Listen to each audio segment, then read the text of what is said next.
Hello hi नमस्कार जय जगन्नाथ जय माँ Durga welcome back to my mini blog. तो आज जेहेतु दांड पहरा तो दांड पहरा जेहेतु आम ओडिया मानकर पर्व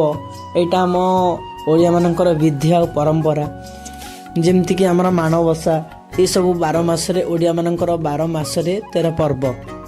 आउ एपटे हूँ आमर दांड पहरा जेहेतु दांडे हो जाए ये सब पिला माने सब बाली गदा करते बाली गदा करके पहरा गछरे पोतिकी या कहुए दांड पहरा बोली ये गोटे परंपरा ओषा अच्छी आ शुक्र बोहू मान लुगारे गुरैकी पूजा करते तो एपटे आमर सब पूजा पूजी रेडी हो जाए बही पढ़ा चली आउटे समस्ते बस तो कौ मान गाँव में एमती दांड पहरा ओषा अच्छी से कमेंट माध्यम जनइबे। तो चलते देखा ओषा आमर केमती चली आउटे आमर आंटी भी बंदाबंदी कर आम आंटी भी ओषा कर तो कौ मान घर एमती दांड पहरा अच्छी आउ को गाँव में अच्छी धीरे धीरे कल्चर सब बढ़िबार लगी आमती तो देखिए आम पूजा केमती को प्रोसेस होची एवं पूजा स्टार्ट हो गला चलते देखिए।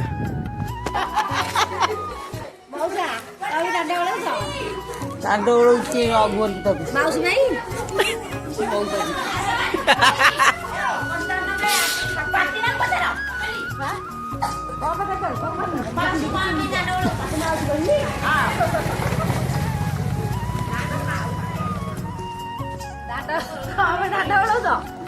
दांड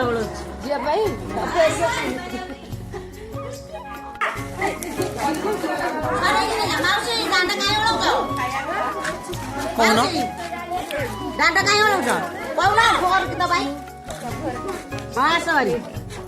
तू दे बुझा तो मामा खाई दू